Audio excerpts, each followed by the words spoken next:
भारत में घर खरीदना अब सिर्फ एक ड्रीम जैसा होता जा रहा है। क्या आम आदमी उसकी पहुंच से घर थोड़ा दूर चला गया? क्या रियल एस्टेट अब सिर्फ एक पैसे का खेल हो गया? नो ब्रोकर की रियल एस्टेट रिपोर्ट 2025 कुछ ऐसी बातें बताती हैं जो तस्वीर हमें दिखती थी या हमें दिखाई देती है उससे थोड़ी अलग है, अलग है। 1 करोड़ से नीचे काफी लोग हैं जो कि मार्केट में घर ढूंढते हैं। प्रॉपर्टी खरीदना उन लोगों के लिए इंक्रीजिंगली डिफिकल्ट होता जा रहा है। सर्टेन सेगमेंट में प्राइस आउट हुआ है, लेकिन ओवरऑल मार्केट के हिसाब से देयर आर बायर। तो क्या 1-2 साल हम एकदम धीमे धीमे स्लो ग्रोथ देखेंगे बाजार के अंदर? ग्रोथ लानी है तो आपको ये नया सेगमेंट जो कि बड़ा है उसको केटर करने की जरूरत पड़ेगी। तो यूनिट वाइज ग्रोथ होगी, वैल्यू वाइज शायद थोड़ी डी ग्रोथ हो। 2026 में बेंगलुरु का मार्केट कैसा बिहेव करेगा? अपनी डिमांड चाहिए तो उनको इस सेगमेंट को केटर करना ही पड़ेगा, कोई ऑप्शन नहीं। मुंबई की कहानी थोड़ी बैलेंस नहीं रही, ना बहुत ऊपर ना बहुत नीचे। पेरिफेरल एरियाज में सप्लाई है जो कि अफोर्डेबल है, तो अभी तक तो हमें बैलेंस दिख रहा है। पुणे की तस्वीर क्या बताती है? एक तेज गिरावट वाला बाजार आपने देखा। 1 करोड़ के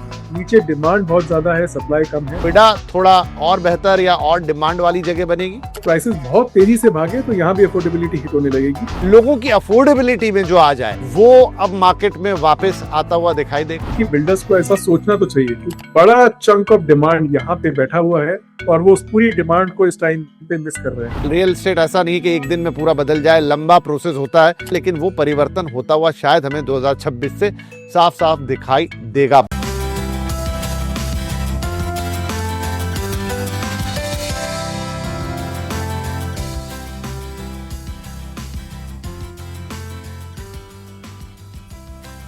हेलो, नमस्कार, वेलकम और बहुत बहुत स्वागत है आपका CNBC आवाज पर। आप देख रहे हैं द रियल एस्टेट शो और आपके साथ मैं हूं आपका होस्ट विपिन भट्ट। एक बार फिर से ढेर सारा अभिनंदन, स्वागत, सत्कार आपका। और 2026 के ये हमारे शुरुआती दिन, जहां पर अभी भी 2025 का जो यादें हैं, जो ड्रैग डाउन है, वो कम नहीं हुआ है। रिपोर्ट्स पर रिपोर्ट्स आए जा रही हैं और हम उनके एनालिसिस कर रहे हैं। और ये इंपॉर्टेंट भी है क्योंकि 2025 प्रॉपर्टी के लिहाज से एक शानदार साल रहा, चाहे कमर्शियल, चाहे आप रेजिडेंशियल या किसी भी और तरह की प्रॉपर्टी की बात करें।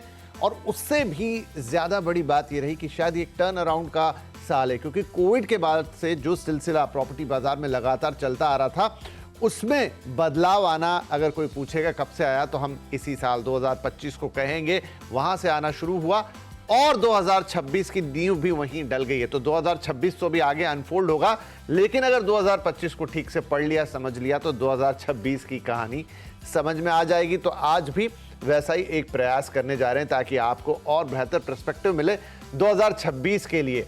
और एक रिपोर्ट और आई है, उसके बारे में मैं जिक्र करूंगा, लेकिन उसने एक सवाल उठा दिया कि क्या आज भारत में घर खरीदना अब सिर्फ एक अगेन ड्रीम जैसा होता जा रहा है? क्योंकि पिछले सालों में तो खूब घर बिक रहे थे, लेकिन वो कौन से बिक रहे थे, कौन खरीद रहा था, किस कीमत के थे, ये सवाल आएगा ही आएगा। क्या आम आदमी, जिसकी अक्सर हम बात करते हैं, उसकी पहुंच से घर थोड़ा दूर चला गया? और क्या रियल एस्टेट अब सिर्फ एक पैसे का खेल हो गया? आज हम बात करेंगे भारत के हाउसिंग मार्केट की उस सच्चाई की जो चुपचाप हर मिडिल क्लास परिवार की जेब पर थोड़ी थोड़ी भारी पड़ती गई 2025 में। इसीलिए नो ब्रोकर की रियल एस्टेट रिपोर्ट 2025 कुछ ऐसी बातें बताती हैं जो तस्वीर हमें दिखती थी या हमें दिखाई देती है उससे थोड़ी अलग है, अलग है। जहां मांग तो जबरदस्त है, लेकिन सस्ते और मिड रेंज घर तेजी से गायब हो गए। बेंगलुरु में 42% खरीदार, मुंबई में करीब 40%, पुणे में 42% और हैदराबाद में तो पूरे 84% लोग 1 करोड़ से कम बजट में घर खरीदने से एक तरीके से बाहर चले गए उस रेंज के, ये रिपोर्ट कहती है। डेवलपर्स के फोकस की बात करें तो वो डेफिनेटली प्रीमियम हाउसिंग पर था और अभी भी है। आगे देखते हैं क्या होगा। अल्ट्रा लग्जरी प्रोजेक्ट्स, क्योंकि ये तमाम चीज़ें ही बिक रही थी, मुनाफा वही है तो बन भी वहीं रहा था, लेकिन अगेन सवाल आएगा कि क्या देश का मिडिल क्लास इस रेस में पीछे चला गया? अच्छा, एक और फिगर, 2019 से 2025 के बीच गुरुग्राम में घरों की कीमत 85% तक बढ़ी according to this report. Hyderabad में वो 81% का इंक्रीज दिखा गई, चेन्नई में 71 ऑलमोस्ट, बेंगलुरु में 66% और ऐसे ही कई शहर। लेकिन जितनी सैलरी भागी, प्रॉपर्टी उससे कहीं ज़्यादा तेज भाग गई।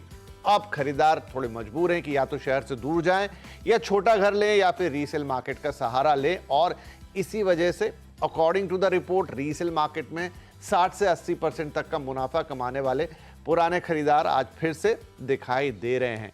तो अगेन एट द एंड सवाल आता है कि भारत का हाउसिंग फ्यूचर किस दिशा में जा रहा है। क्या घर आम आदमी की पहुंच से दूर निकल गया, फिर से वो सपने वाली बातें होने लग गई, सिर्फ लग्जरी इन्वेस्टमेंट ही या प्रॉपर्टी ही इस समय काम कर रही। तो इन्हीं सारे सवालों के जवाब हम शो में ढूंढेंगे और उस आधार पर देखेंगे कि 2026 आगे कैसा जा सकता है। ज़मीनी हकीकत पे थोड़ा आने की कोशिश करेंगे और इसके लिए हमारे साथ दो खास मेहमान, सौरभ गर्ग साहब जो कि को फाउंडर हैं और चीफ बिजनेस ऑफिसर भी हैं nobroker.com के, जो ये रिपोर्ट लेकर आ रहे हैं, हमारे साथ हैं। और पंकज कपूर साहब हैं, एमडी लाइसेंस फोरास के। आप लगातार उन्हें बरसों से CNBC आवाज़ पर देखते हैं, डेटा उनके पास भरपूर होता है, तो उनके साथ हम एक जुगलबंदी करेंगे कि क्या ये रिपोर्ट कह रही है, क्या उनके हिसाब से चीज़ें हो रही हैं। तो स्टार्ट विद सौरभ जी, क्योंकि आपकी रिपोर्ट है, मैंने काफ़ी सारा एक उसका जिसे कहते हैं मुखड़ा तो दर्शकों को बता दिया, लेकिन शुरुआत करते हैं कि क्या जो ये पूरी कहानी जैसे मैंने कही ये बिल्कुल वैसी ही है आपकी रिपोर्ट से जो मैं निष्कर्ष निकाल पाया, या कुछ ऐसा था जो मुझसे मिसिंग हो गया जब मैं इंट्रोड्यूस कर रहा हूँ रिपोर्ट को?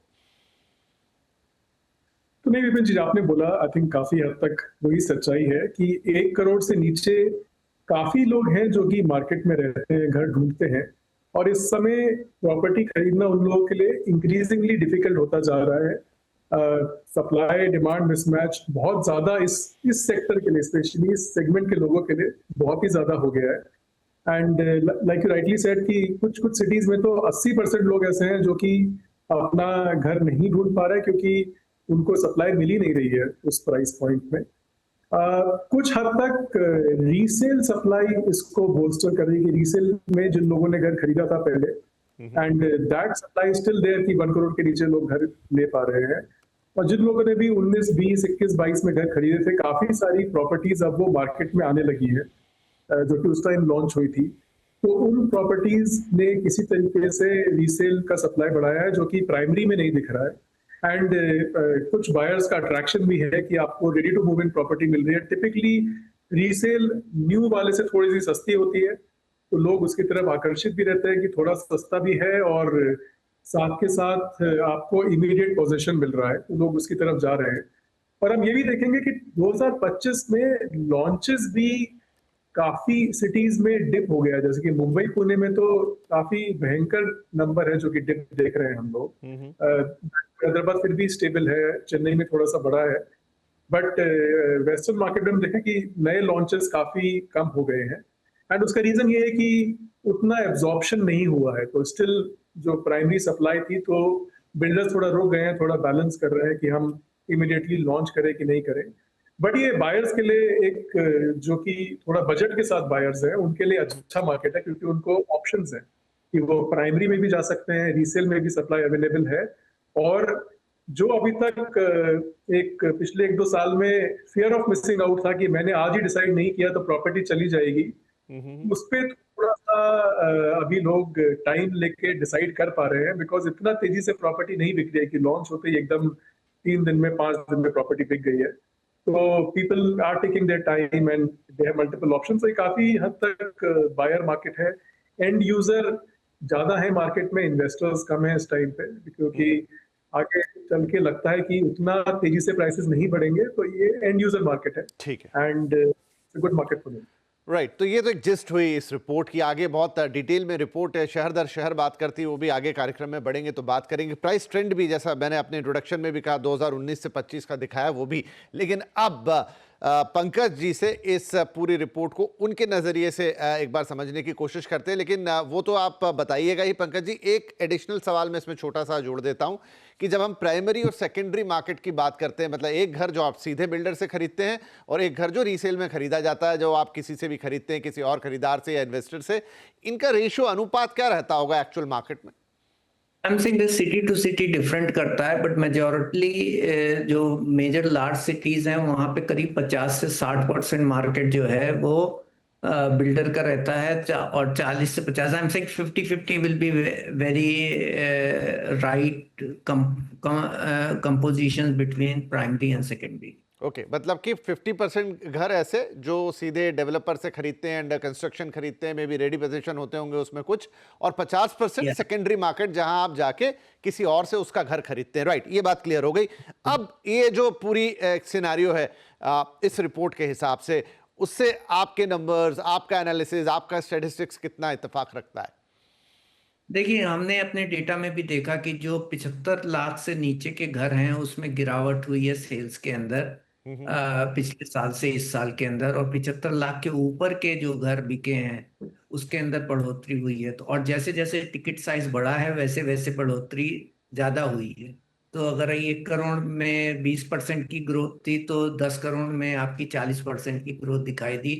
और ये लार्जली है बिकॉज मार्केट जो है स्क्यूड था सेल्स और न्यू लॉन्चेस दोनों के पॉइंट ऑफ व्यू से luxury and ultra luxury segment के लिए। और बिल्डर ने कम लॉन्चेस किए मिड और अफोर्डेबल सेगमेंट में। अफोर्डेबल सेगमेंट में तो काफी गिरावट होती हुई दिखाई दी है।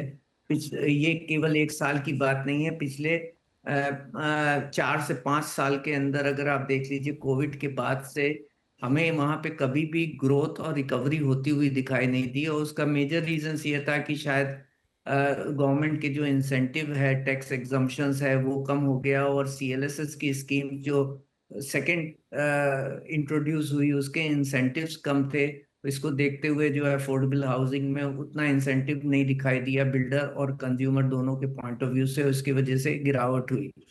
दूसरा एक पॉइंट था जो सौरभ बात कर रहे हैं कि 40% से 80% जो है घर खरीदार जो घर मतलब कंप्लीटली आउट हो गए। मेरा अपना पॉइंट ऑफ व्यू है कि रियल एस्टेट जो है वो केवल टॉप 2% से 3% पॉपुलेशन ही पार्टिसिपेट करती है एनुअली। तो 97% ऑफ द पॉपुलेशन तो हमेशा से ही इनएलिजिबल होती है खरीदने के पॉइंट ऑफ व्यू से। और अगर हम प्राइस की भी ग्रोथ देखें तो मैं जिस तरीके की प्राइस ग्रोथ देख रहा हूँ वो इन्फ्लेशन एडजस्टेड और जो इनकम ग्रोथ है उसके प्रोपोर्शन में है। और इसको हम दूसरे एस्पेक्ट्स में देखें कि हमारी inventory overhang across most of the city आज भी मोस्ट कंड्यूसिव है। तो मैं ये नहीं बोलूंगा कि आउट प्राइस हो गए कंज्यूमर। हालांकि बहुत एक small segment of the consumer he participate करता है। उस स्मॉल सेगमेंट में से कुछ एक पोर्शन अगर कम हो गए, और वो भी इसलिए क्योंकि उस सेगमेंट में सप्लाई ही लिमिटेड थी लेस देन 75 लाख के सेगमेंट को देखते हुए, तो वो बात है। बट मैं ये नहीं देखता हूँ कि मार्केट में इनएफिशिएंसीज बढ़ गई, क्योंकि आज भी अगर हम टीयर 1 सिटीज देखें तो इन्वेंट्री ओवरहैंग 19 मंथ है। ये हमने पिछले 5 साल में आज तक कभी नहीं देखा।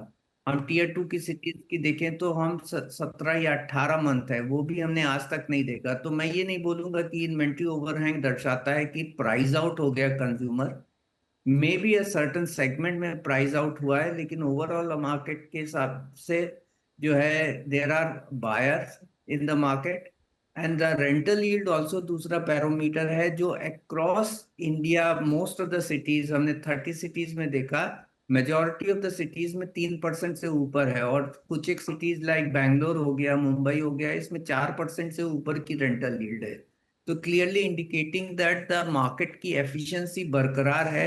और जो कंज्यूमर जो मतलब एक एक पर्सपेक्टिव कि आज घर खरीद नहीं पा रहा है कि भाव बहुत महंगे हो गए, तो वो मैं उस तरीके की बढ़ोतरी मैंने नहीं देखी। जो भी प्राइस इंक्रीज हुई है वो इनकम के प्रोपोर्शनेटली कम हुई है, एक्सेप्ट फॉर 2-3 सिटीज जहां पे जैसे दिल्ली एनसीआर गुड़गांव हो गया, गाजियाबाद हो गया, नोएडा हो गया, जहां पे प्राइस इंक्रीज जो है वो डिस्प्रोपोर्शनेटली हायर हुई। नोएडा में हमने पिछले 3 साल में 15% की सीएजीआर ग्रोथ देखी। रेस्ट ऑफ द सिटीज में मैंने अभी 10% से नीचे की सीएजीआर ग्रोथ देखी है पिछले 3 साल के अंदर। तो मुझे ये नहीं लगता कि ओवर प्राइस्ड हो गया मार्केट, आज भी बहुत ही एफिशिएंट है। ये हमारे डेटा के हिसाब अच्छा, से तो दिखा रहा है। एक आप बात हो ही रही है लगे हाथों, तो वो जो डेटा है वो हमने प्रिपेयर भी किया है, आपको दिखा देते हैं कि क्या जो 2019 से 2025 का कंपैरिजन होता है प्राइस का, जो 7-8 बड़े शहर हैं उनका लेकर आते हैं आपकी स्क्रीन्स पर और दिखाते हैं कि वो ये रिपोर्ट क्या दिखाती है, क्योंकि पंकज जी भी उसका जिक्र कर रहे हैं, अभी सौरभ जी ने भी किया कि क्या प्रॉपर्टी ट्रेंड्स हमें दिखाई दे रहे हैं। तो अगर हम बेंगलुरु की बात करें सबसे पहले, जिसमें हम बता रहे हैं 2019 में जो एवरेज प्राइस था वो करीब 6,000 रुपये पर स्क्वायर फीट था, लेकिन 25 आते आते ये हो गया ऑलमोस्ट 10,000 के पास, एंड परसेंटेज वाइज इंक्रीज अगर इसमें देखी जाए तो ये 66% की इंक्रीज यहां पर दिखाई दे रही है। ठीक है, बेंगलुरु की बात हुई। उसके बाद नंबर 2 पे मुंबई, जहां पर 2019 में ऑलमोस्ट 10,000 का भाव था पर स्क्वायर फीट का, लेकिन रिपोर्ट के मुताबिक अब वो 14,1500 से एवरेज प्राइस जो है वो वहां पर पहुंच गई है। तो दैट इज अराउंड 48% की जंप है प्राइसेस में। उसी तरह पुणे में ये बताता है कि 5,000 से भाव पहुंच गया है 8,000 के आसपास, एंड परसेंटेज वाइज करीब 60% का इंक्रीज है। हैदराबाद में बड़ा जंप दिखाई दे रहा है। यहां पर जो 4,500 के आसपास की प्रॉपर्टी थी वो अब 8,000 से ऊपर जा चुकी है। 81% की इंक्रीज है पिछले 6 सालों में, 2019 से 2025 तक। गुरुग्राम द चार्ट में जो टॉपर है, वहां पर 2019 में 10,000 के आसपास का भाव, जो कि अब 18,000 क्रॉस कर गया है। 85% का इंक्रीज।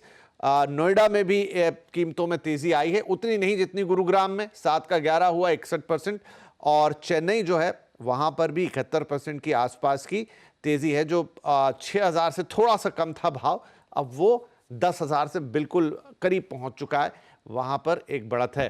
तो सौरभ, अब ये जो ट्रेंड आपकी रिपोर्ट में दिखाई दे रहा है, एक एनालिसिस यहाँ पर हमें दिया पंकज जी ने भी, तो ये आपका जो फिगर इकट्ठा करते हैं, तो ये आपका जो सेल्स डेटा होता है, मतलब जो सेकेंडरी सेल्स में घर आते हैं, अकॉर्डिंग टू दैट है, या इसमें प्राइमरी सेकेंडरी दोनों का एक एवरेज लेके भाव निकाला गया है? ये प्राइमरी सेकेंडरी का एवरेज है। और इसमें आई थिंक जो पंकज जी ने बोला वो बात सही है कि सिर्फ 3% लोग हैं जो कि घर खरीदते हैं, लेकिन जो हमारा डेटा है वो बोल रहा है कि जो लोग बाइंग के लिए मार्केट में हैं, बिकॉज हमारे पास डिमांड डेटा भी है और सप्लाई डेटा भी है, तो हमने उसमें ये मैचिंग करके निकाला कि इतने परसेंटेज लोग जो बाइंग खरीदना चाहते थे, और वो 3% का ही पार्ट है, उसको जो 3% के नीचे है वो तो उसमें है ही नहीं। उन 3% में जो कि बाइंग करना चाह रहे थे, एंड वो भी 1 करोड़ के नीचे, उनमें से कितने लोग प्राइस्ड आउट हुए हैं। तो बेसिकली एंड इन्वेंट्री ओवरहैंग जब हम देख रहे हैं, वो हम पूरे मार्केट का देख रहे हैं। हम ये नहीं देख रहे हैं कि इन्वेंट्री ओवरहैंग 1 करोड़ के नीचे कितना है। 1 करोड़ के नीचे तो इन्वेंट्री ओवरहैंग बहुत ही कम है, क्योंकि वहां पे लॉन्चेस ही नहीं हो रहे हैं, सप्लाई बहुत ज्यादा कम है। तो आपको इन्वेंट्री ओवरहैंग 1.5 करोड़ से 2.5 करोड़ के बीच में काफी दिखेगा, बट इन्वेंट्री ओवरहैंग जैसे ही आप 1 करोड़ के नीचे आएंगे तो actually it is very less. तो ये पूरे का पूरा प्राइस्ड आउट वाला एक सेगमेंट ही है जो कि 1 करोड़ के नीचे है, जिसको हम मिड अफोर्डेबल सेगमेंट बोलते हैं, वही प्राइस्ड आउट हुआ है। 1 करोड़ के ऊपर बहुत सप्लाई है, आप खरीदना चाहें 1.5 करोड़ के ऊपर काफी सप्लाई है, और उसमें तो आप देखेंगे तो मतलब जितने बायर्स हैं उसके कंपैरिजन में कई जगह में सप्लाई ज्यादा है, तो इन्वेंट्री ओवरहैंग बढ़ भी रहा है वहां पे, and the movement is. And ये जो प्राइसिंग हमने पूरी की पूरी देखी है, ये मिक्स प्राइसिंग है, तो इसमें दिखता है कि प्राइसिंग ऐसा बढ़ा है। बट अगर हम एक सिटी का स्पेसिफिक देखेंगे, this is an average pricing. अगर हम इसमें जाएंगे कि स्पेसिफिक गेटेड सोसाइटी की प्राइसिंग, जो कि काफी लोग प्रेफर करते हैं, ऑलमोस्ट 60% लोग, हमारी रिपोर्ट दिखाती है कि गेटेड सोसाइटी प्रेफर करने लगी है, उसमें तो प्राइसिंग और भी फास्ट इंक्रीज हुआ है, because this is an average of gated, non gated, independent, everything in one go. Gated will be even higher increase in prices, and वहां पे क्योंकि 60% लोग वो प्रेफर करते हैं, तो और ज्यादा स्ट्रगल होता है। जी ठीक है, उस पे भी आते हैं, क्योंकि शायद बेंगलोर में वो था जहां प्रेफरेंस गेटेड सोसाइटी को बहुत ज्यादा है, लॉन्चेस भी वहीं आए। अभी जब सिटी वाइज जाएंगे तो डिटेल में बात करेंगे। पंकज जी, इसमें एक पर्सपेक्टिव ये नजर आ रहा है कि देखिए, अब जब हम बाइफरकेट करते हैं मार्केट को तो थोड़ी तस्वीर अलग दिखाई देने लगती है, या ज़्यादा माइक्रो जाके जब हम देखते हैं तो ओवरऑल 3-4 साल से मार्केट बहुत बढ़िया था, क्योंकि नंबर्स आ रहे थे कि इतने करोड़ के घर बिके, उतने करोड़ के घर बिके। यूनिट नंबर्स ज़रूर कम रहते थे, क्योंकि सारा का सारा जो सेल था वो प्रीमियम प्रॉपर्टी में आ रहा था, लग्जरी और अल्ट्रा लग्जरी में आ रहा था। लेकिन एक जो खरीदार है, तबका है, जहां डिमांड है और मेजॉरिटी डिमांड वही है, वो 1 करोड़ या उससे नीचे या उसके आसपास पकड़ लें। अब जबकि ये ट्रेंड की लगातार बात हुई 2025 में, और हाल फिलहाल में तो 2026 के स्टार्ट होती है। एक बड़ी लिस्टेड कंपनी ने भी ये कहा कि उनका जो एस्टिमेट है वो अब जितना वो सोच रहे थे उतना शायद ना बिके। तो क्या यहाँ से अब एक टर्न अराउंड जिसकी लगातार बात होती रही है वो अब दिखना लाजमी है, जहां पर जो तस्वीर हमें अच्छी दिख रही थी, रोजी दिख रही थी, लेकिन वो एक बहुत ही ऊपर तबके या टॉप लेयर हमें दिखाई दे रहा था, वहीं से हम अंदाजा लगा रहे थे कि मार्केट अच्छा चल रहा है। अब जब उसका अच्छापन थोड़ा कम हो गया तो हमें फिर से मार्केट्स में क्रैक्स दिखाई देंगे, या थोड़ा सा जिसे हम अक्सर स्ट्रगल करते हैं कि भाई मार्केट तो फिर से बिखरने लगा, वैसी सिचुएशन दिखाई देगी। देखिए, इसके 3 पैरामीटर्स हैं जो मैं देख रहा हूँ। एक तो मार्केट अगर क्वार्टरली बेसिस पे देख लें, हालांकि एनुअल लेवल पे मार्केट फ्लैटिश रहा 2024 और 2025 के बीच में, बट क्वार्टरली इस पे ये महसूस होता है कि हमने जून के बाद जो है मार्केट पीक कर लिया, और तब से मार्केट करीब 6 से 7% डिक्लाइन हुआ है। ये 75 सिटीज का डेटा बिल्डर मार्केट बता रहा है। दूसरा एस्पेक्ट ये है कि जो अफोर्डेबल हाउसिंग है वहाँ, और वहाँ की जो लोकेशंस हैं, वहाँ के प्राइस एप्रिसिएशन ज़्यादा रहे then luxury and ultra luxury के। तो यही कारण है कि हमको ज़्यादा एप्रिसिएशन उन लोकेलिटी पे दिखाई दिया जहाँ पे जो अफोर्डेबल हुआ करती थी, जहाँ पे प्राइस 5,000 से नीचे हुआ करता था, वहाँ पे 7,000 8,000 का ग्रोथ हो गया, 10,000 रुपये प्राइस हो गया। तो अफोर्डेबल हाउसिंग ज्यादा ग्रोथ हुई। तीसरा यह है कि लग्जरी में उतनी ग्रोथ नहीं हुई, और इस पीरियड में एक अच्छा खासा इन्वेस्टर का पार्टिसिपेशन भी मार्केट में आया। और मुझे लगता है कि अगर प्राइस में ग्रोथ अरेस्ट हो गई और प्राइस ग्रोथ की प्रोबेबिलिटीज कम हो गई तो इन्वेस्टर का रुझान कम हो जाएगा, क्योंकि वो एंड यूजर नहीं है, वो शॉर्ट टर्म के लिए घर ले रहा है और वो प्रॉफिटेबिलिटी के पॉइंट ऑफ व्यू से घर ले रहा है। तो और ये बात अब आनी चालू हो गई, क्योंकि पिछले 3 साल 4 साल में जो घर खरीदे उसका एक प्रपोर्शन जो है इन्वेस्टर को भी गया। कुछ एक इन्वेस्टर जो एग्जिट करना चाहते हैं उनको वो उस तरीके के रिटर्न नहीं मिल रहे हैं। हालांकि हम डेटा के एवरेज के पॉइंट ऑफ व्यू से देखते हैं तो सिटी का भाव बढ़ता हुआ दिखता है, क्योंकि ज्यादा लग्जरी हाउसिंग मार्केट में आई तो मार्केट की सप्लाई का डिस्ट्रीब्यूशन चेंज हो गया। Project to project increase in the prices उस टेंडम में नहीं हुई, और स्पेशली लग्जरी हाउसिंग में उस तरीके से नहीं हुई।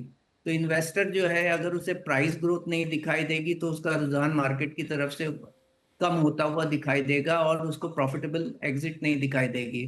और जो इन्वेस्टर की जो पिछली लर्निंग थी, जब इन्होंने 2006 से 2014-15 तक का मार्केट देखा था, जहां मार्केट एक पीरियड में 20% 25% के ग्रोथ रेट के ऊपर भी ग्रोथ करता था, वो अभी नहीं होने वाला है, क्योंकि रेरा आ गया है। यहाँ पे बिल्डर को अपने कैश फ्लो और कंस्ट्रक्शन की प्रोग्रेस को मेंटेन करना होता है। इसके लिए प्राइस जो है वो काफी एफिशिएंटली बढ़ाते हैं, तो उस तरीके का रिटर्न नहीं मिलेगा। तो मार्केट के अंदर जो चेंज ओवर अब दिखाई दे रहा है वो ये दिखाई दे रहा है कि जो इन्वेस्टर्स का रुझान मार्केट में बढ़ गया था और जो प्री सेल्स के थ्रू बिल्डर्स बड़े बड़े प्रोजेक्ट्स बेचते थे, उन्हें अब डिफिकल्टीज होने लगी, क्योंकि इन्वेस्टर का पार्टिसिपेशन कम होता हुआ दिखाई दे रहा है। और इसमें एक चौथा पॉइंट और ऐड करूंगा, जो मार्केट में ये दिख रहा है कि जिस तरीके की मार्केटेबल सप्लाई बढ़ी मार्केट में, उस तरीके का पेस कंस्ट्रक्शन में नहीं बढ़ा। तो ये एक स्ट्रक्चरल इश्यूज भी मार्केट में दिखा रहे हैं, जहाँ पे जो बिल्डर है वो शायद वो जितना कमिटमेंट कर रहा है उतना एग्जीक्यूट नहीं कर पाएगा। तो उसको देखते देखते गोइंग फॉरवर्ड मुझे ये जरूर लग रहा है कि जो नए प्रोजेक्ट्स के लॉन्चेस में थोड़ा स्लो डाउन आपको होता हुआ दिखाई देगा।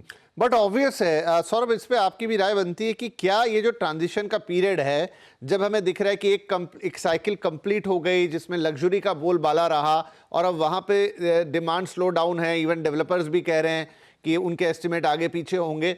अब क्योंकि रियल एस्टेट एक स्लो मूविंग बिजनेस है, ऐसा नहीं है कि रातें रात चीज़ें बदल जाएंगी, असेंबली लाइन जैसा काम नहीं है, तो ये जो ट्रांजिशन का पीरियड होगा जहां पर वापस से फिर से डिमांड सप्लाई शिफ्ट चेंजेस होंगे, उस अकॉर्डिंगली मार्केट अपने आप को एडजस्ट करेगा, शिफ्ट करेगा, तो क्या 1-2 साल हम एकदम लल के या बिल्कुल धीमे धीमे स्लो ग्रोथ के या स्लो मूवमेंट के देखेंगे बाजार के अंदर? देखिए, मुझे लगता है कि बायर की डिमांड अभी भी है मार्केट में, और काफी बायर हैं जो कि प्रॉपर्टी ढूंढ रहे हैं। कहीं पे बिल्डर्स को ये फिगर आउट करना पड़ेगा कि how do they make houses which are available for buyers who are in the sub 1 crore segment. क्योंकि वो उन्होंने पूरा बनाना बंद कर दिया, पूरे का पूरा लग्जरी अल्ट्रा लग्जरी पे फोकस कर रहे थे। ऑफ कोर्स शायद वहाँ मार्जिन भी बेटर है तो वो लोग उस पर काम कर पाते हैं, बट कहीं पे गवर्नमेंट एंड बिल्डर्स को ये फिगर आउट करना पड़ेगा कि जो बड़ी बड़ी डिमांड है 1 करोड़ या 1.5 करोड़ भी एक बार के लिए माने, उसके नीचे जो डिमांड है उसको कैसे केटर किया जाए। तो कहीं पे वो एक फाइन ट्यूनिंग मेरे ख्याल से आपको 2026-27 में होती हुई दिखेगी कि इस सेगमेंट के लिए भी बिल्डर आएंगे, क्योंकि 1.5 करोड़ 2.5 करोड़ के ऊपर आप उतना ग्रोथ नहीं ला सकते। अगर आपको ग्रोथ लानी है तो आपको ये नया सेगमेंट जो कि बड़ा है उसको केटर करने की जरूरत पड़ेगी। हाँ, प्राइसेस मुझे लगता है कि उस हिसाब से जो हमने पिछले 4 साल में प्राइसेस का बढ़ता हुआ देखा, वैसा प्राइसेस शायद अब हमको नहीं दिखेगा। उस तरह की ग्रोथ तो मेरा सवाल भी वैसे ही था, मेरा सवाल भी वही था। पंकज जी की भी राय ले लेता हूं इसमें कि पंकज जी, ये सौरभ ने भी वही बात की कि अब वो जो नया सेगमेंट है जहां डिमांड है उसको कैटर करना, लेकिन वो सब करते कराते, प्लान बनाते, पेपर से जमीन पे आते, डिलीवर करते, वो 1-2 साल सब लगेगा। तो वही वो ट्रांजिशन का पीरियड होगा जहां पर चीजें क्या थोड़ी सुस्त दिखाई देंगी, थोड़ी स्लो दिखाई देंगी। मुझे लगा कि जो डिस्ट्रीब्यूशन ऑफ न्यू लॉन्चेस है वो चेंज होंगे। जो सौरभ की बात भी है कि जो लग्जरी की तरफ ज्यादा न्यू लॉन्चेस का रुझान रहा, आज बिल्डर को फिगर आउट करना पड़ेगा लग्जरी की जगह पे जो है मिड और अफोर्डेबल सेगमेंट और उन लोकेशन के ऊपर प्रोजेक्ट लॉन्चेस करे जहाँ पे डिमांड आज भी अवेलेबल है और कंज्यूमर के लिए ज्यादा सप्लाई नहीं है। और रियल एस्टेट हमेशा लॉन्ग टर्म लेता है। मैं हमेशा कहता हूँ कि ये एक शिप है which take times to turn.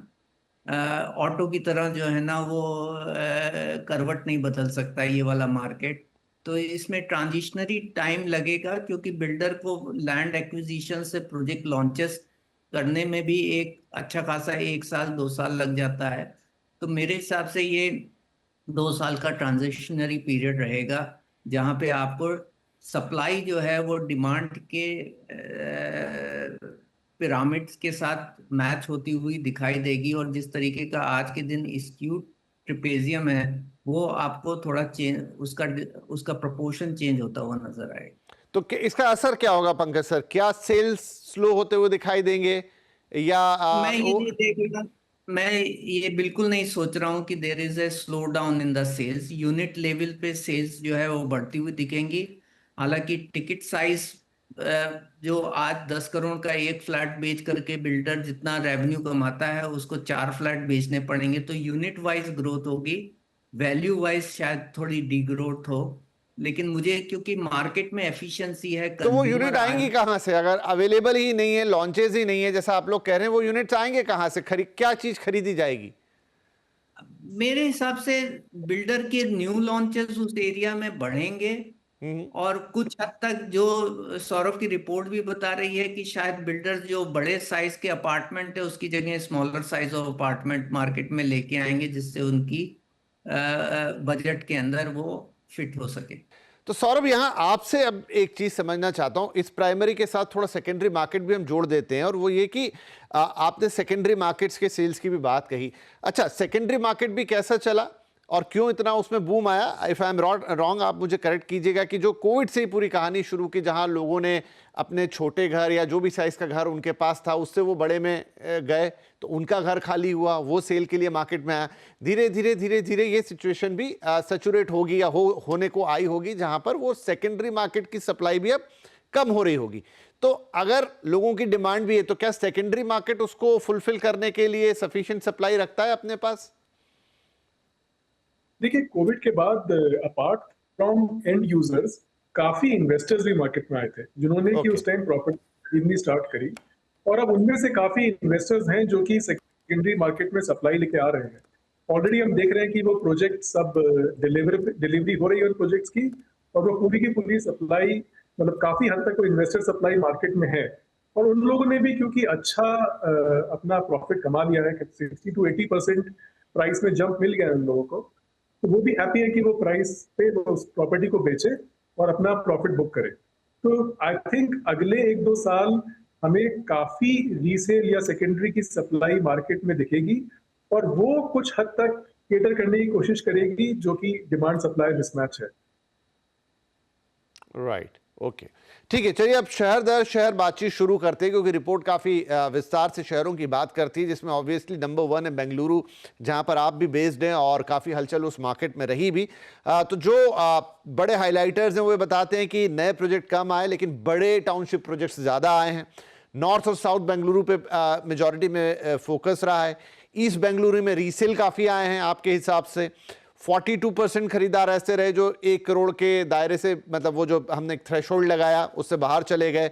कीमतों में मोटी मोटी 8% की बढ़ोतरी विद इन द ईयर वाली, आई थिंक ये ईयर के हिसाब से ये 2025 में हमें देखने को मिली। और गेटेड कम्युनिटी की मांग सबसे ज़्यादा यहाँ पे दिखाई दी है। अच्छा, कौन से इलाके फोकस में रहे? तो देवनहल्ली, वाइटफील्ड, केआरपुरम, ये वो इलाके हैं जो वैसे भी हम जब बेंगलुरु की बात करते हैं तो इन इलाकों के नाम आते ही आते हैं। तो बहुत अनयूजुअल नहीं है कि कोई एक बहुत ही अलग इलाका आ गया। तो ओवरऑल अगर बेंगलुरु की बात करें सौरभ, तो यहाँ का ट्रेंड क्या बताता है कि अब 2026 में बेंगलुरु का मार्केट कैसा बिहेव करेगा लुकिंग टू दिस डेटा? जहां पर भी इंफ्रास्ट्रक्चर डिमांड आ रही है, वहां पे इंफ्रास्ट्रक्चर डेवलपमेंट हो रहा है, वहां पे ज्यादा डिमांड हमें देखने को मिल रही है। जहां पे भी मेट्रो लाइंस ओपन अप हो रही हैं, हमें दिख रहा है कि वहां पे डिमांड काफी इंक्रीज हो रही है। तो अभी नई वाली जो मेट्रो लाइन है जो कि कनेक्ट करेगी केआरपुरम को एयरपोर्ट से और केआरपुरम को सेल बोर्ड से, उस पूरे उसमें डिमांड काफी देखने को मिलेगी।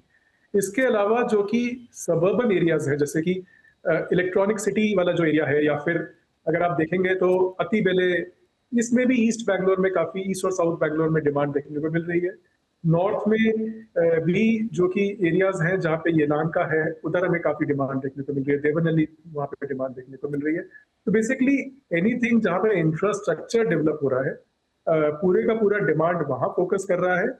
एंड बैंगलोर में भी 1 करोड़ से लेस की सप्लाई काफी कम है, बट बैंगलोर में क्योंकि स्पेशली नॉर्थ बैंगलोर में लैंड काफी अवेलेबल है, तो वहां पे हमें लगता है कि बिल्डर्स ऐसा प्लान कर सकते हैं कि मोर एफिशिएंट हाउसेज, शायद थोड़ा कारपेट एरिया कम करना पड़ेगा, बट उसके साथ एफिशिएंट हाउसिंग बना के वहां पे इस सप्लाई को, इस डिमांड को केटर किया जा सकता है, वहां पे 1 करोड़ से कम की सप्लाई लाके। तो आपको लगता है कि बेंगलुरु में अब एक फ्रेश सप्लाई आएगी जो कि अफोर्डेबल साइड पे ज़्यादा होगी? डिमांड आप देख ही रहे हैं कि वहाँ पे हैं, आपके खुद के फिगर्स बता रहे हैं कि मेजॉरिटी में 1 करोड़ या उसके नीचे के लिए अच्छी खासी डिमांड है, तो अब सप्लाई भी उधर आती हुई दिखाई देगी? देखिए, मुझे तो लगता है कि बिल्डर्स को ये करना ही पड़ेगा। अगर वो नहीं करेंगे तो ऑफ कोर्स उनकी पूरी की पूरी ग्रोथ हिट हो जाएगी, बिकॉज सिर्फ वो जो 1.5 करोड़ के ऊपर वाला सेगमेंट है उस पर फोकस नहीं कर सकते हैं। उसमें इतना डिमांड है ही नहीं कि वो उनको ग्रोथ कंटिन्यूअसली दे पाए अगले 2-3-4 साल। तो अगर उनको अभी डिमांड चाहिए तो उनको इस सेगमेंट को केटर करना ही पड़ेगा, कोई ऑप्शन नहीं है। अब एक सवाल मेरे मन में और आता है, जैसा हमने जिक्र भी किया कि एक लिस्टेड कंपनी ने अभी ऑलमोस्ट डिक्लेयर किया कि भाई उनका जो एस्टिमेट है वो थोड़ा बीट हो जाएगा, वो नहीं कर पाएंगे। मेजॉरिटी में अभी फोकस चला गया था लग्जरी और अल्ट्रा लग्जरी के ऊपर। तो क्या डेवलपर कम्युनिटी से थोड़ी असेसमेंट में चूक हो गई? थोड़ा एंथुजियास्टिक था कि ये मार्केट ऐसे के ऐसे ही चलता रहेगा, प्राइमरी लग्जरी अल्ट्रा लग्जरी के ही सेल्स आते रहेंगे, या फिर मतलब ये एक नेचुरल गैप है जो हमें दिखाई दे रहा है? जैसा हम बात भी कर रहे थे, it's not like an auto industry जो रातों रात अपनी सप्लाई लाइन को चेंज कर लेगी। लेकिन क्या आपके लिहाज से थोड़ी असेसमेंट की मिस्टेक हुई, थोड़ा आगा पीछा हो गया? देखिए, मेरे को लगता है कि रियल एस्टेट में डिमांड ओवरनाइट चेंज नहीं होती है। तो आई थिंक मालूम था कि 1 करोड़ के नीचे डिमांड है, बट जो उनको प्रॉफिटेबल सेगमेंट उस टाइम पे लग रहा था, उन्होंने उस प्रॉफिटेबल सेगमेंट पे फोकस किया और उस टाइम पे एब्जॉर्प्शन भी हो रहा था। इमीडिएटली लॉन्च करते थे एंड पूरा का पूरा प्रोजेक्ट एब्जॉर्ब हो जाता था। तो क्लियरली एकदम वहां पे उन लोगों का जो उस टाइम पे डिसीजन था ठीक था, but maybe I think when they were seeing कि सिग्नल्स दिखने लगे थे हमें from the beginning of the year itself कि थोड़ा सा स्लो डाउन की तरफ बढ़ रहे हैं हम लोग, तो शायद थोड़ा फास्ट रिएक्ट कर सकते थे उसके ऊपर।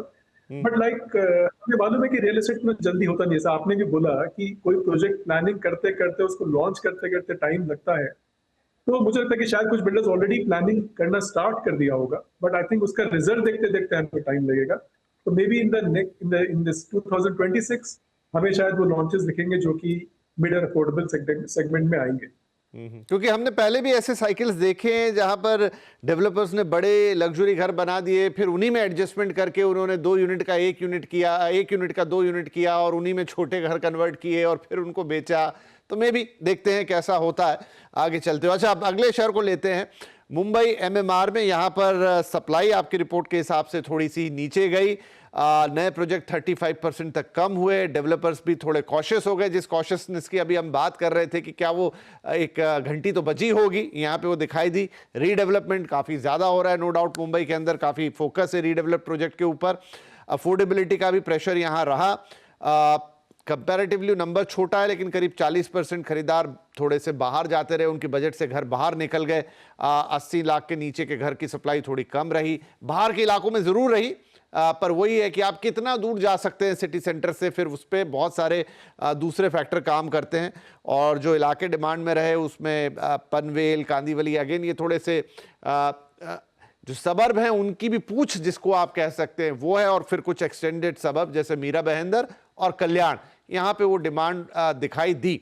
ओवरऑल तो मुझे लगता है कि मुंबई की कहानी थोड़ी बैलेंस्ड ही रही, ना बहुत ऊपर ना बहुत नीचे। हाँ, मुंबई में आई थिंक सिर्फ एक चीज जो हमें देखने को मिली कि न्यू लॉन्चेस थोड़े डिप हो गए हैं, बिकॉज एब्जॉर्प्शन स्लो था जितना कि बिल्डर्स ने एक्सपेक्ट किया था उसके कंपैरिजन में। तो न्यू लॉन्चेस डिप हुए हैं, लेकिन अगेन रीसेल सप्लाई बरकरार रही है। और लाइक यू सेड कि जो कि थोड़े पेरिफेरल एरियाज हैं वहां पे डिमांड है, वो अफोर्डेबल भी है और लोग वहां पे खरीद रहे हैं। एंड काफी अगेन मुंबई ऑल्सो इंफ्रा का काफी प्ले रहा है, तो काफी डेवलपमेंट हुआ है और उसके हिसाब से जैसे कि नया एयरपोर्ट लॉन्च हुआ है तो उसके आसपास डिमांड काफी देखने को मिली है। एंड मतलब पूरा जहां पे भी इंफ्रा डेवलपमेंट हो रहा है मुंबई में वहां पे डिमांड बढ़ रही है। एंड थोड़ा बैलेंस्ड मार्केट ही है मुंबई। मार्केट ऐसा नहीं है जो कि एकदम भागता है एकदम गिरता है, आई थिंक बैलेंस मार्केट है, तो वैसा ही है। अब आगे देखना पड़ेगा कि मुंबई इंडिया का सबसे एक्सपेंसिव मार्केट में से एक है, तो वहां पे अगर प्राइसेस वापस इंक्रीज होते रहेंगे तो अफोर्डेबिलिटी और हिट हो सकती है। बट बिकॉज पेरिफेरल एरियाज में सप्लाई है जो कि अफोर्डेबल है, तो अभी तक तो हमें बैलेंस दिख रहा है वहां पे। राइट तो सौरभ, लगे हाथ तो आपने जिक्र कर ही दिया, लेकिन जितना इंफ्रास्ट्रक्चर का काम हो रहा है, चाहे वो अटल सेतु जैसी चीज़ें हों जो कनेक्टिविटी को बेहतर बना रही हैं, चाहे वो कोस्टल रोड हो जो अगेन कनेक्टिविटी और ईज जो सिटी के अंदर चाहिए वो लेकर आ रही है, सिटी की इफ़िशियंसी बना रही है। मेट्रो का जो जाल बहुत दूर दूर तक अब फैल चुका है, जब वो पूरी तरह से एक्टिव हो जाएगा, आपको क्या लगता है इससे जो मुंबई का रियल एस्टेट मार्केट और एफिशिएंट नजर आएगा, मतलब in terms of price parity and everything, जहां पर इक्वल डिस्ट्रीब्यूशन रहेगा? महंगे घर तो यहाँ होते ही हैं, लेकिन आपको आपकी बजट के भी घर मिलेंगे और वो मतलब इजी टू डू होंगे। ऐसा नहीं कि आपने जाके जंगल में घर खरीद लिया और आप फिर मेन सिटी से पूरी तरह कट गए। देखिए, मुंबई इस तरीके से थोड़ा सा यूनिक है कि अगर आप मेन मुंबई देखेंगे तो वहां पे तो लैंड बहुत ही रेस्ट्रिक्टेड लैंड है, एंड इसीलिए वहां पे प्राइसिंग भी बहुत हाई रहती है। लेकिन वहां के जो सबर्बन एरियाज है, जैसे कि आप थाने लेंगे, पनवेल लेंगे, मीरा भाईंदर लेंगे, तो इनकी कनेक्टिविटी क्योंकि इंप्रूव होती जा रही है, तो इसलिए लोग वहां पे जाके थोड़ा बेटर घर खरीद सकते हैं जिसमें थोड़ी स्पेस भी है। क्योंकि अगर आप उसी साइज का घर मुंबई में, मेन मुंबई में, वर्ली में या दादर में या बैंड्रा में खरीदने की कोशिश करेंगे तो वो बहुत ही एक्सपेंसिव है। बट अगर कनेक्टिविटी अच्छी है तो आप बोलेंगे ठीक है मैं आधा घंटा ट्रैवल करूंगा, लेकिन मेरे को घर मिल रहा है जिसका साइज ठीक है, मेरे को एमिनिटीज मिल रही है, मेरे को खुला हुआ घर मिल रहा है, it is okay, I can travel half an hour, क्योंकि there is a good connectivity. चाहे वो रोड कनेक्टिविटी है, मेट्रो कनेक्टिविटी है, रेल कनेक्टिविटी मुंबई में पहले से ही है, तो लोगों को लगता है कि वो कर सकते हैं।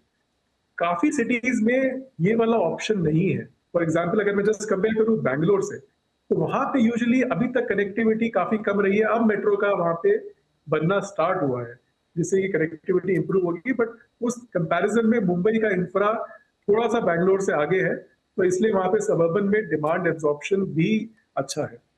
राइट और ये जो काम हुआ ये पिछले 5-7 सालों में ये बहुत तेज हुआ है, इसलिए पूरे डायनामिक्स बदलते हुए नजर आ रहे हैं। राइट ऑन द चार्ट जो नेक्स्ट सिटी है वो है इसके बाद पुणे। तो पुणे की तस्वीर में जो बात पहले निकल कर आ रही, हमने तेज गिरावट वाला बाजार दिखाई दिया 2025 में। नए सप्लाई 45% तक घट गए, छोटे प्रोजेक्ट्स का थोड़ा ट्रेंड रहा, बड़े लॉन्चेस से दूरी बनाई डेवलपर्स ने, कीमतों पर असर रहा, प्रेशर रहा। 42% का आंकड़ा यहाँ भी है जहाँ घर खरीदार अपनी एफिशिएंसी से मतलब अपने बजट से बाहर निकल गए और घर नहीं ले पाए। सस्ते घरों की सप्लाई आधी हो गई, प्रीमियम पर यहाँ भी फोकस था और जो ग्रोथ कॉरिडोर्स नजर आए उसमें हिंजेवाड़ी, वाकड़, खराड़ी, NIBM जो कि पहले भी लुक आफ्टर एरियाज रहे वो थे। पुणे की तस्वीर क्या बताती है? पुणे के लिए काफी चर्चा हुई, जैसे आपकी भी रिपोर्ट कह रही कि यहाँ पर एक तेज गिरावट वाला बाजार आपने देखा। देखिए पुणे में, हाँ, तो जितने भी लॉन्चेस हैं वो लॉन्चेस काफी कम हुए, 45% लॉन्चेस में डिप हुआ यहाँ पे। अगेन पुणे में भी रीसेल सप्लाई काफी है एंड रीसेल सप्लाई अवेलेबल है और काफी जो प्रोजेक्ट्स थे उनका डिलीवरी हुआ और वो लोगों ने खरीदना स्टार्ट किया। जो बायर्स थे उनका रुझान काफी रीसेल की तरफ भी बढ़ा क्योंकि वो सप्लाई अवेलेबल थी। एंड बिल्डर भी थोड़े कॉशियस है, उन्होंने बोला कि हम बहुत बड़े लॉन्चेस नहीं करेंगे, हम छोटे लॉन्चेस करेंगे जिससे कि हम देख सके कि कितना एब्जॉर्प्शन हो रहा है, फिर हम आगे का लॉन्च या सेकंड फेज लॉन्च कर सकते हैं उसके बाद। तो वैसा हमें देखने को मिला। आई थिंक प्राइसिंग में ज्यादा कोई यहाँ पे चेंज नहीं हुआ एंड पुणे काफी अभी भी एंड यूजर मार्केट है एंड यहाँ पे पुणे ऑल्सो थोड़ा अफोर्डेबल मार्केट भी है as compare to other markets. यहाँ पे अगर आप देखेंगे तो आप भी इतना महंगा नहीं मिलेगा जैसा कंपेयर अगर आप मुंबई या बैंगलोर से कंपेयर करेंगे, तो अफोर्डेबिलिटी यहाँ पे इतनी ज्यादा हिट नहीं हुई है। बट फिर भी 1 करोड़ के नीचे की सप्लाई इंक्रीज करने की जरूरत है यहाँ पे एंड स्पेशली जो आपका ये पूरा IT बेल्ट है वहां पे 1 करोड़ के नीचे डिमांड बहुत ज्यादा है, सप्लाई कम है एंड वहां पे काफी मिसमैच है उसका। तो आई थिंक पुणे में भी अगर बिल्डर्स सोचेंगे सप्लाई को लाने का तो I think affordable and mid housing में काफी स्कोप है पुणे में भी। चलिए मैं दो ऐसे शहर ले लेता हूं जिनको हम कह सकते हैं कि स्प्रिंग इफेक्ट वाली बात थी, स्प्रिंग दबा हुआ था अरसे से और जब उछला तो बहुत तेज उछला। उसमें से एक है हैदराबाद। तो दो चीजें, एक हमने प्राइस को कंपेयर किया 2019 से 25, तो वहां पर आपको चीजें दिखाई देंगी और एक 2025 का ट्रेंड है। तो यहां पर ORR कनेक्टिविटी और ये माफ कीजिए, पहले और चीजें देख लेते हैं हैदराबाद की। हाँ, तो अफोर्डेबिलिटी को झटका बिल्कुल सही, प्राइस राइज यहाँ स्टीप हुए। 84% जो खरीदार हैं वो 1 करोड़ वाला वो जो बजट सेगमेंट थ्रेशोल्ड है उसकी बात कर रहा हूं, उससे आउट हो गए। तो आप समझ सकते हैं कि मेजॉरिटी ऑफ लोगों को हिस्से में मतलब उनके बजट से एक्सीड कर गया घर। प्रीमियम प्रोजेक्ट्स हावी रहे हैं, बड़े बड़े लैंड डील्स हमने सुनाई दिए हैदराबाद के अंदर, महंगे महंगे, one of the costliest in India की भी बात आई। IT बेल्ट में तेजी रही, in fact ORR connectivity, IT hubs, township culture, ये सारे फीचर रहे 2025 के। जो हॉट जोन है उसमें गच्ची बाउली, ऑफ कोर्स ये नाम आना ही था, कोकापेट, तेल्लापुर, ये सारे नाम आए। दूसरा शहर लगे हाथों इसके बाद जो होगा वो गुरुग्राम होगा या एक हद तक नोएडा भी आप मान कर ले, वहां भी वो स्प्रिंग दबा रहा है काफी समय से। शायद एक रीजन है, अभी हम सौरभ से पूछेंगे। तो सौरभ, ये दोनों ही सिटीज में हम बात करें, चाहे हैदराबाद है उसके अपने रीजन थे या फिर जो NCR में खास तौर पे गुरुग्राम है उसके अपने रीजन थे कि बहुत लंबे समय से ड्यू टू डिफरेंट फैक्टर्स यहाँ पे कोई मूवमेंट नहीं थी। ऑलमोस्ट शायद 1 दशक का वक्त निकल गया जो प्राइस मतलब स्टैग्नेंट ही थे। क्या वही अब हमें यहाँ पर वो स्प्रिंग इफेक्ट दिखाई दे रहा है कि अब जब खुला तो बहुत तेजी से सब कुछ ऊपर गया? देखिए मुझे, हाँ, 2 चीजें लगती हैं इसमें। एक आपने इससे राइटली बोला कि गुड़गांव और हैदराबाद काफी अफेक्टेड था लास्ट साइकिल के बाद एंड हैदराबाद स्पेसिफिकली बिकॉज वो आंध्रा तेलंगाना इशू की वजह से भी वहाँ पे प्राइसेस काफी अटके हुए थे और उसके बाद हमने देखा कि वो बढ़ना स्टार्ट हुआ। लेकिन 2019 से हैदराबाद गुड़गांव दोनों में ही प्राइसेस का मैसिव जंप हुआ। उसका दूसरा रीजन ये भी कि यहाँ पे इन्वेस्टर डिमांड काफी ज्यादा रहती है। ये दोनों ही सिटी काफी इन्वेस्टर डोमिनेंट सिटीज हैं और काफी लोग यहाँ पे बायर्स हैं जो कि घर खरीदते हैं इन्वेस्ट करके बेचने के लिए। एंड उसका भी एक रीजन है कि यहाँ पे हमने तेजी से प्राइसेस को इंक्रीज करते हुए देखा एंड मुझे लगता है कि थोड़ा सा ये दोनों ही मार्केट बबलिश जोन में भी है। तो प्राइसेस बहुत ज्यादा बढ़ गए हैं एंड अफोर्डेबिलिटी मैसिवली हिट हो गई है क्योंकि अगर आप गुड़गांव जैसी जगह में जाएंगे तो वहां पे आपको मतलब 17-18 हजार रुपए स्क्वायर फीट से नीचे का घर मिलना काफी मुश्किल पड़ता है। एंड हैदराबाद में typically the size of the house is bigger, तो पर स्क्वायर फीट आपको नहीं दिखेगा कि बहुत ज्यादा प्राइस है, लेकिन total price of house is high, तो अगेन वो अफेक्ट होता है। लेकिन अगेन इन्वेस्टर ने काफी यहाँ पे रोल प्ले किया है। मुझे लगता है कि ये 2 मार्केट है जो कि थोड़ा सा स्टेबलाइजेशन की तरफ जाएंगे अगले साल में, क्योंकि यहाँ पे अभी इन्वेस्टर्स जो है वो कैश आउट करना चाहते हैं और बेचना चाहते हैं, तो वो वाली बहुत सारी सप्लाई आएगी। तो यहाँ पे आपको थोड़ा सा डाउनवर्ड ट्रेंड ऑफ लॉन्चेस ये सब दिखेगा। ऑल्दो इस साल में हमने देखा कि हैदराबाद में लॉन्चेस पिछले साल के बराबर रहे, बट पिछले साल काफी डिप था लॉन्चेस में उससे पहले साल की कंपैरिजन में। तो हैदराबाद में पिछले साल ही लॉन्चेस में थोड़ा करेक्शन हो गया था, एंड इस साल ऑलमोस्ट सिमिलर रहा। लेकिन बिकॉज काफी इन्वेस्टर एक्टिविटी की वजह से ये सब हुआ है, तो मुझे लगता है कि 2026 में थोड़ा सा यहाँ पे आपको करेक्शन देखने को मिलेगा। ओके और उसी तरह एनसीआर की भी बात, जो हम गुरुग्राम की बात कर रहे हैं, ऑन द सेम लाइन यहाँ पर भी 64% ग्राहक जो है वो उनके बजट से एक्सीड कर गई चीज़ें। नोएडा का भी जिक्र आ गया क्योंकि दिल्ली एनसीआर की बात कर रहे हैं, करीब 40% के आसपास ग्राहक जो हैं उन्हें अफोर्डेबिलिटी से बाहर जाता हुआ लगा। सब कुछ हाई एंड सप्लाई ज़्यादा थी। रीसेल की ताकत यहाँ पे दिखी, हालांकि ऐसा रिपोर्ट कहती है। तैयार घरों की मांग रही, बेहतर वैल्यू, तेज़ डिलीवरी, और जो एरिया अगेन डिमांड में थे गुरुग्राम, नोएडा, ग्रेटर नोएडा, यही सब कुछ। तो काफ़ी सारी कहानी तो आपने बता दी जब हैदराबाद की बात हो रही थी, लेकिन गोइंग फॉरवर्ड क्या यहाँ पर भी ऐसे ही रहेगा? और अगर यहाँ पर भी हम थोड़ा सा बाइफर्केशन कर दें, गुरुग्राम को अलग रख दें और नोएडा को अलग रख दें, वहाँ पर भी नवी मुंबई जैसा मामला है कि नया एयरपोर्ट आ रहा है, उसके इर्द गिर्द की जो ज़मीनें हैं, प्लॉट, घर, वहाँ पर काफ़ी तेज़ डिमांड आई है। तो 2026 में भी गुरुग्राम थोड़ा सॉफ्ट होता हुआ नजर आएगा, लेकिन नोएडा थोड़ा और बेहतर या और डिमांड वाली जगह बनेगी।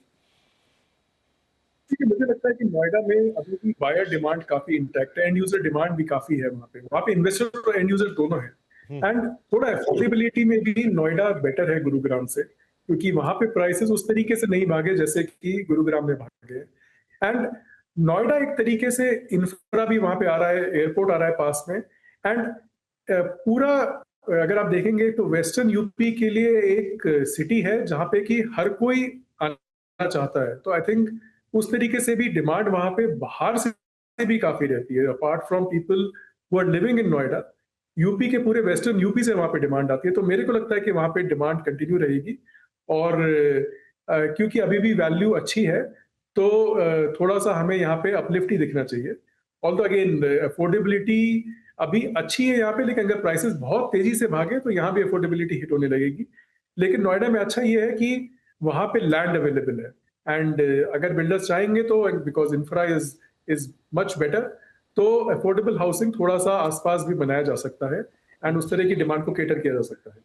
राइट, चलिए फटाफट चेन्नई की भी बात कर लेते हैं बिफोर द क्लोजिंग कमेंट, क्योंकि अब हमारा समय अब ऑलमोस्ट खत्म होने आया है। चेन्नई में स्टेबल रहा, लेकिन थोड़ा महंगा ये भी रहा। 24% खरीदार आउट, लेकिन ये सबसे छोटा आंकड़ा है। जितने भी शहरों की हमने बात की, नए लॉन्च की कीमतें वहाँ 16% बढ़ती हुई नजर आई। रीसेल की ओर झुकाव रहा। जो एरिया फोकस में रहे उसमें OMR, GST road, IT clusters, ये सब रहे। और वैल्यू फॉर मनी की लोगों को तलाश रही। रेडी टू मूव इन घर उनको ज़्यादा पसंद आए, और चेन्नई एक अलग तरह की दुनिया है। तो ओवरऑल चेन्नई का मार्केट हमेशा से थोड़ा स्टेबल, थोड़ा सा डिसेंट किस्म का मार्केट रहा है, और उसने लगभग अपना वही कैरेक्टर आई थिंक सौरभ पकड़ के रखा आपकी रिपोर्ट में भी।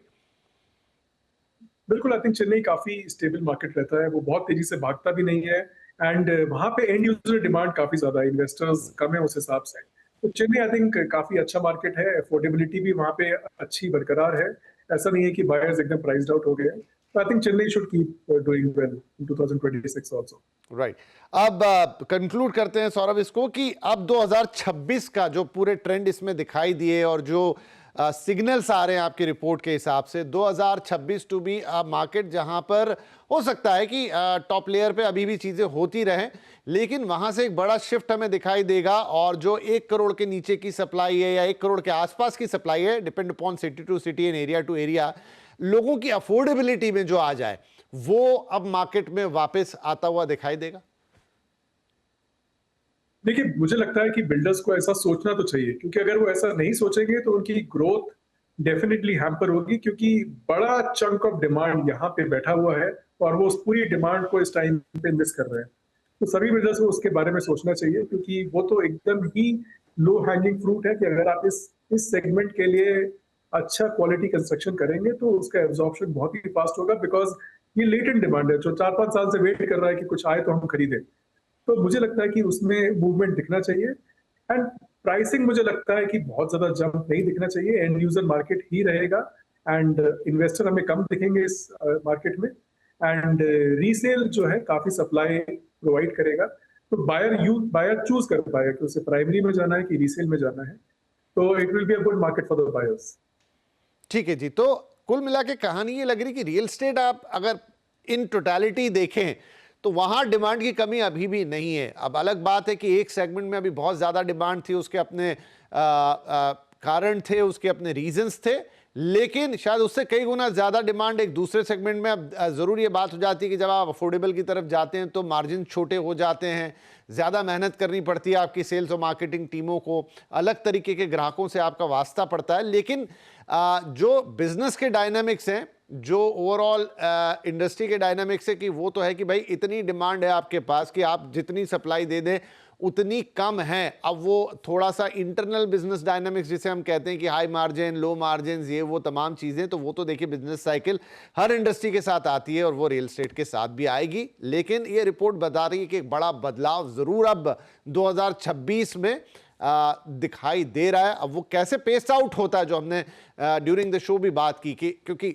रियल एस्टेट ऐसा नहीं है कि एक दिन में पूरा बदल जाए, लंबा प्रोसेस होता है घरों को डिज़ाइन करना, सोचना, ज़मीन लेना, लॉन्च करना, बेचने तक का। तो थोड़ा समय तो दिखाई देगा, लेकिन वो परिवर्तन होता हुआ शायद हमें 2026 से साफ साफ दिखाई देगा। बहुत शुक्रिया सौरभ, काफ़ी इन डिटेल्ड, काफ़ी डीप रिपोर्ट थी और प्राइमरी और सेकेंडरी दोनों मार्केट को कैटर कर रही थी, तो ज़्यादा मूड समझ में आता है कि घर खरीदार इस समय किस तरीके से बिहेव कर रहा है। एंड आई होप कि ये सभी के लिए, जो डेवलपर्स देख रहे हैं उनके लिए भी, जो घर खरीदार देख रहे हैं उनके लिए भी बड़े इंसाइट्स आपकी रिपोर्ट देके जा रही है। तो thank you very much for this report, और अपना समय निकालने के लिए एक बार फिर से आपको भी नववर्ष की बहुत सारी शुभकामनाएं, और सभी दर्शकों को भी बहुत बहुत धन्यवाद और शुभकामनाएं। आप हमारा शो लगातार देखते हैं, अपना फीडबैक देते हैं, प्लीज़ इस शो के बारे में भी, मतलब इस एपिसोड के बारे में भी ज़रूर दीजिएगा। आगे और बड़े इंसाइट्स लाने की कोशिश लगातार रहती है। बताइएगा कैसा लगा अपना ये वाला एपिसोड। और अब बस बजट आ रहा है आगे, तो उससे रिलेटेड, क्योंकि बजट में उम्मीद तो की जा रही है कि बड़े अनाउंसमेंट फिर से रियल एस्टेट के लिए हो सकते हैं, इस सेक्टर के लिए हो सकते हैं, घर खरीदारों के लिए हो सकते हैं, तो उस पर भी नज़र रखनी पड़ेगी। आगे वाले एपिसोड्स आपको कुछ ऐसे ही साउंड करते हुए दिखाई देंगे। लेकिन फिलहाल आपसे इजाज़त लेते हैं। अपना ध्यान रखिए, अपना फीडबैक ज़रूर दीजिएगा, और आप टीवी पे देखें या सोशल मीडिया पे देखें, शो को देखने के बाद ज़रूर बताइएगा अपनी राय। फिलहाल इतना ही, अपना ध्यान रखिए, नमस्कार।